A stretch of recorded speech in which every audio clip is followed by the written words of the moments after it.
करवा गई हो कब तुम बालम, करवा गई हो अब तुम बालम। नैना मोरे तुमरी राह तकत है, आई हो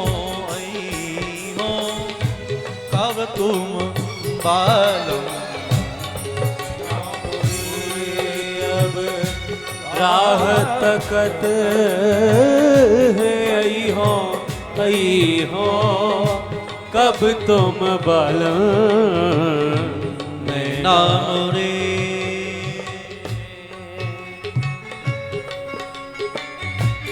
हरि बोल।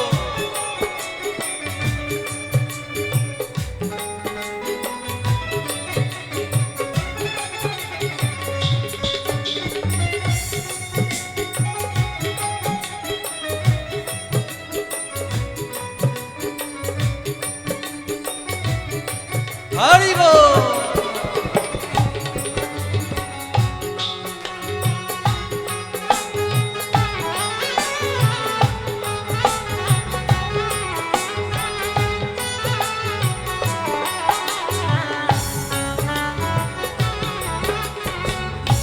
प्रीत में मेरी तो उससे प्रेम किया, उसी का ये परिणाम है। वो भी कहती हैं, आज आप कहते हो कि ये यमुना की धारा है, कन्हैया ये गोपियों के नेत्रों के जल है, इन गोपियों ने इतना आंसू बहा दिया है, जब तक आंसू ना बहे कन्हैया कैसे आवेगो।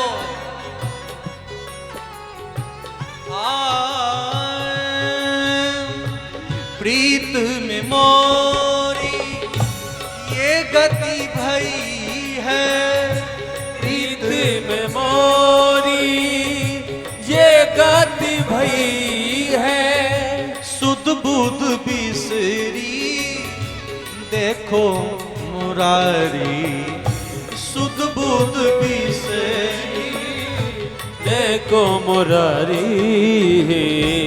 आस मोरी अब आस मोरी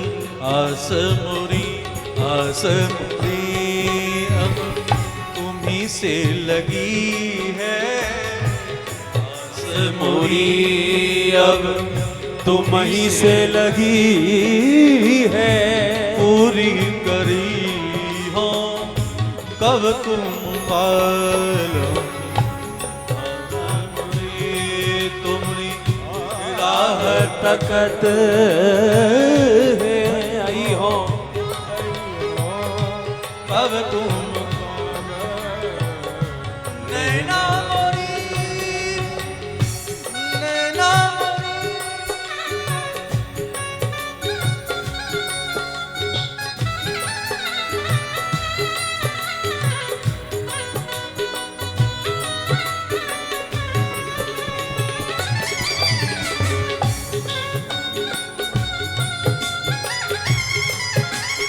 जय हो।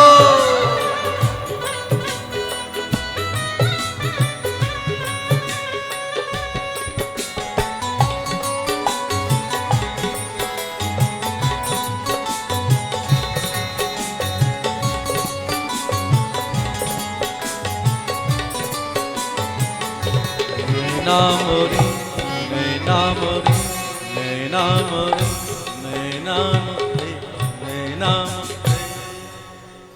बोलिए भक्त वत्सल भगवान की। राजा रहुगन को यह समझाते हैं, रहुगन रहुगने तपसा न याति, नाचे जयान गुणान गृहुदा, न च छंदसा नैव जलाग्नि सूर्येण, विनाण महत्पान रजोभिषेकम। जब तक महतजनों के चरण कमलों में तुम्हारी आसक्ति नहीं होगी, वृत्ति नहीं होगी, जब तक महात्माओं के चरणों की धूल तुम्हारे ऊपर नहीं पड़ेगा, तब तक यह अहंभाव नहीं जाएगा। बड़े सुंदर ढंग से समझा रहे हैं, क्योंकि मेरे मन में भी अहंकार भाव था कि मैं ये हूं, और अहंकारी व्यक्ति को कुछ और नहीं दिखता है। इसलिए अहंग भाव छोड़ करके महत जनों के चरण कमल को पकड़ लो तो काम बन जाएगा। इस प्रकार सुंदर उपदेश दे करके चले गए। राजा रोहगन ने सुंदर भवाटवी का प्रश्न किया है, और संसार सागर में आकर के जीव कैसे भटक जाता है। कहते न कबीरदास जी महाराज कि कबीरा जब हम पैदा हुए लोग हंसे हम रोए, ऐसी करनी कर चलो जो क्या हो हम हंसे जगरो। मरने के बाद बहुत सारे लोग हंसते हैं, शमशान में कहते अच्छा हुआ चला गया। तो ऐसा कर्म करके चलो जिससे लगे कि हाँ व्यक्ति गया है। इसीलिए जिनकी कीर्ति जीवित है वही व्यक्ति तो संसार में जीवित है, अन्यथा व्यक्ति तो मरा ही है। संसार में पंच महाभूत के शरीर में रहते हुए भी जिनकी कीर्ति नहीं है, जिन्होंने सुंदर कार्य नहीं किया, वह तो मरा हुआ ही। आज सुंदर भवाटवी का वर्णन किया है, खगोल भूगोल का वर्णन किया है। देखो भागवत में सभी प्रकार के सब्जेक्ट हैं, आप हिस्ट्री पढ़ो, ज्योग्राफी पढ़ो, बायोलॉजी पढ़ो, कहाँ सूर्य है, कहाँ चंद्रमा है, कितने लोग हैं।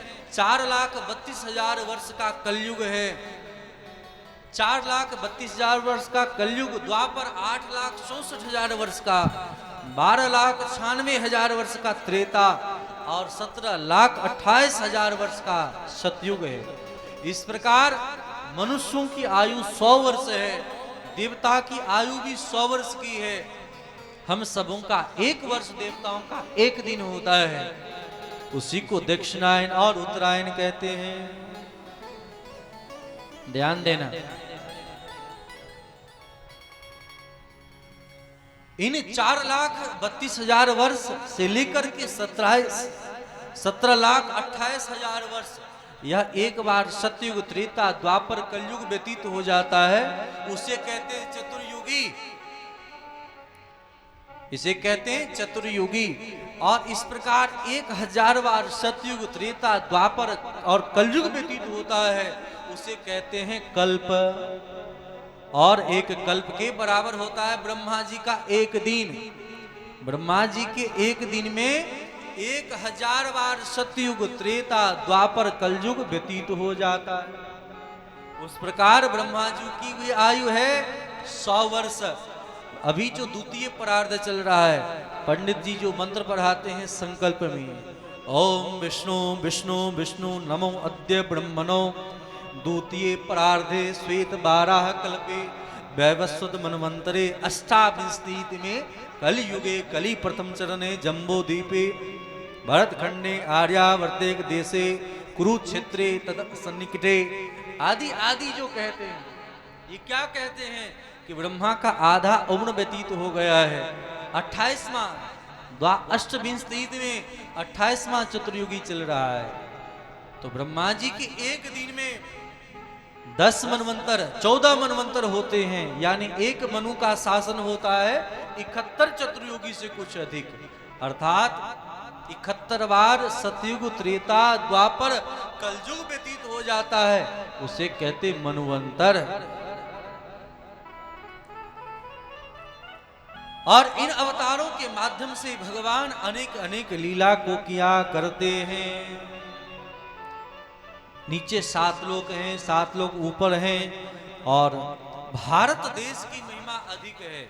देखो संसार में जब आप विचार करोगे तो यह हृदय, ये भारत की भूमि क्या है, ये हृदय है।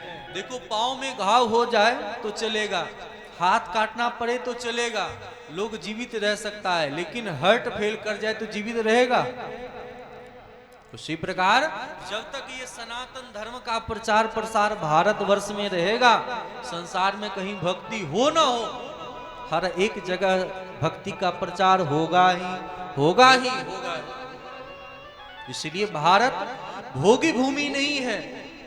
अन्य देश जितना भी है सब भोग्य भूमि है। और भारत भूमि क्या है? ये तपोभूमि है। इसलिए यहाँ